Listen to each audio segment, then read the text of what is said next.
Good morning, or good afternoon, YouTube. I think we're starting to work out some of the issues that we've been having. As far as YouTube goes, one of the reasons that we can't do live is because this channel has not gotten over 1,000 subscribers yet. And I don't expect that to happen anytime soon.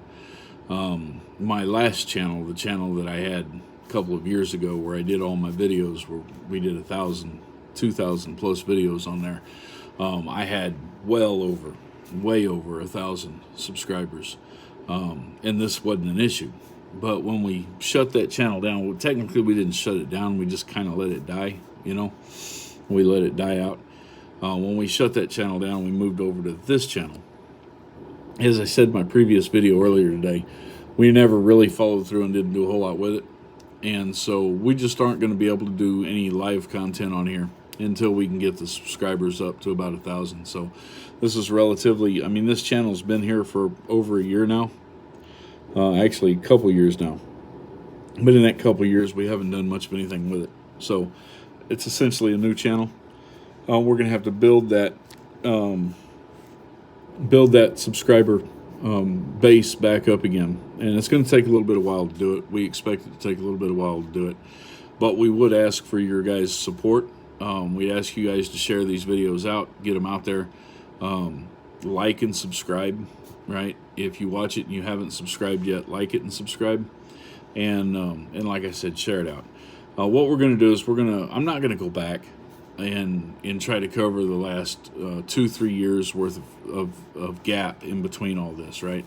A lot of you guys that find me here on YouTube are going to have found me here from Facebook, right? Because currently we can't do Facebook live videos, and so we're moving all of our content back over here to YouTube. So a lot of you guys that are going to be following me here are going to be finding me from Facebook. So you kind of already know the history, right? If you guys have been following me and paying attention to me over the last few years as I've been doing a lot of the live content on Facebook, then you know where we're at, where we've come from, what we've done. So what we're going to do for those of you guys that may not have found me on Facebook, and this may be the first time that you're seeing me, or the last time that you may have seen me was when we had our other channel, and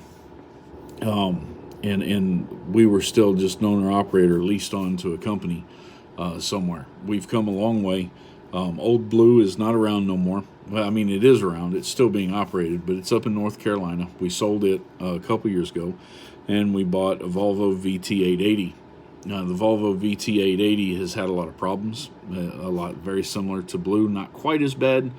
Blue we put $60,000 into in the first 2 years of having it. The Volvo, we've sunk probably $30,000 into it in the last 3 years or so.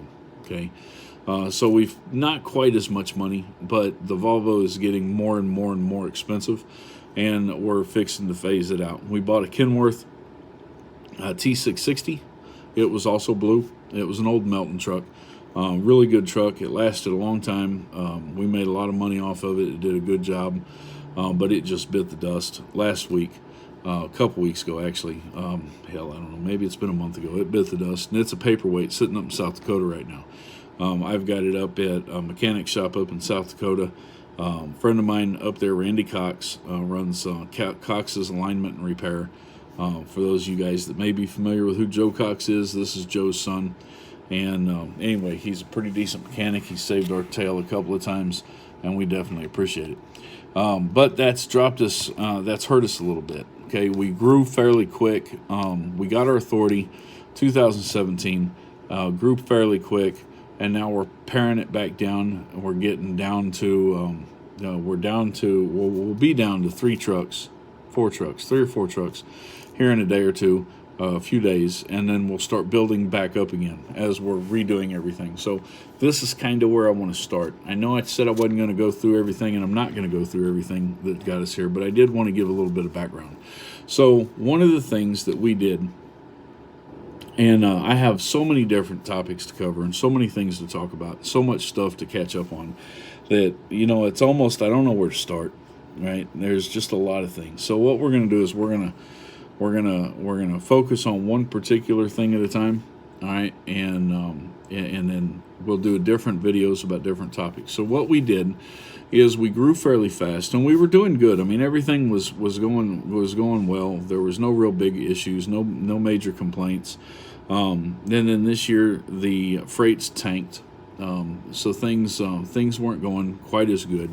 Drivers were stressing a little bit. We were stressing a little bit. We got hit with quite a few repairs. A couple of our drivers got hit with some pretty major repairs. Put us down, put us down for quite a bit of the year. I mean, we've had a lot of repairs this year. It's been a pretty rough year. When we put this company together, we did it based off of our own experience and our own background, if you will. Okay. Some of that in the transportation industry, some of that running other businesses in the past. Some of the stuff that we use to format our business off of is based off of advice that we had gotten from other carriers and other friends of ours that have a lot of experience in the industry. And some of it was based on our own experience and the things that we did not want to see happen in the industry with our business. And so a lot of this stuff was kind of slapped together, and in theory, it was all great. In practice, it ended up costing us a little bit.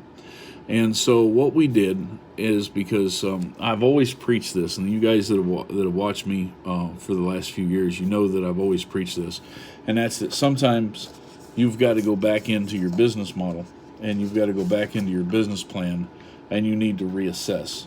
Okay, you need to back up, you need to look at what you're doing, you need to figure out what's working, you need to figure out what's not working, you need to make a few changes, change the business plan, so that you and your company can always remain profitable. Well, sometimes when you make those changes, it doesn't work for everybody. Excuse me, mouth is dry. Sometimes it doesn't work for everybody, and not everybody's always on board with those changes. So when you make those changes, sometimes you got to purge a little bit in order to build a lot, if you know what I mean. And so we had been looking at a lot of our business stuff, and there were some things that we needed to come back in and look at.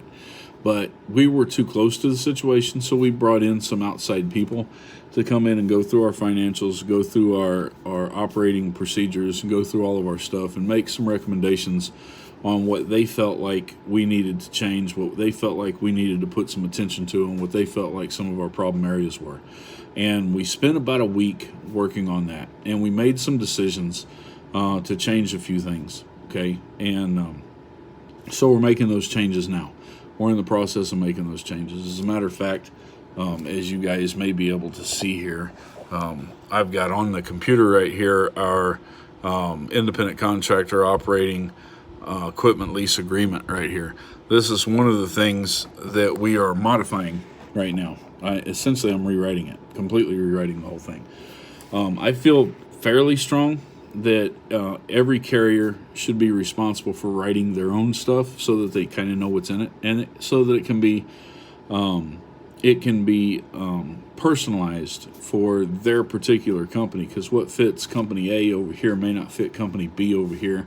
What fits company B may not fit A or C. You see what I'm saying? What fits C may not fit A or B.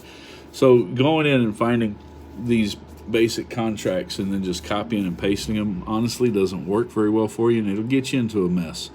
So we have written this, and then we have rewritten this, and now we're on the third revision of this, and we're making some changes that I think are going to be pretty positive for our company, changes that I think will work out pretty well for our owner operators. Okay, owner operators that are on with us right now, nothing is going to change for those guys at the moment.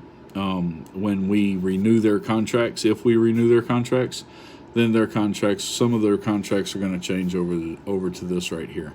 All right. In the process, we decided to cut one of our owner operators. There was a lot of reasons for cutting them.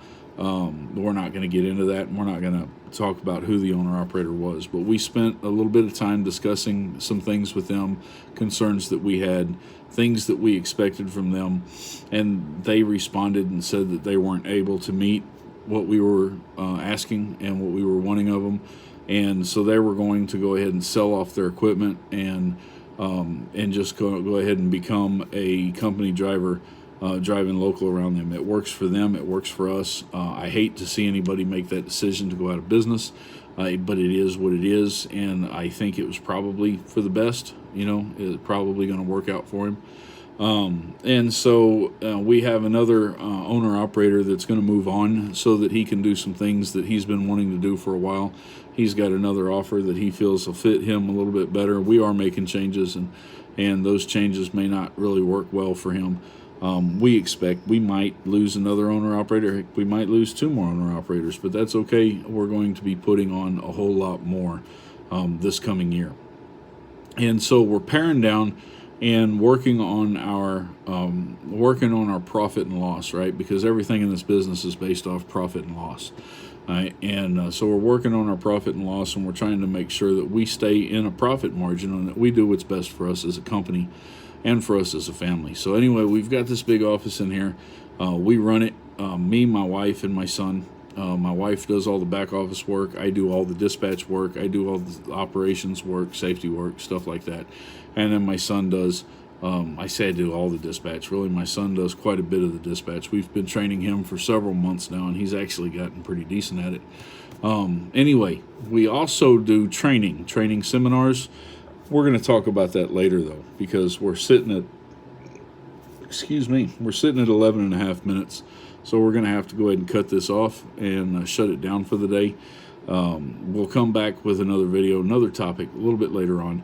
Please comment in the comments below things that you want us to cover, educational things like, say, for instance, IFTA, or how to calculate the cost of operating a truck, or, stuff like this. Comment on it. We'll sit down and we'll schedule some videos. We'll do some stuff on it. Let me know what you guys are looking for, and we'll see if we can help you guys out.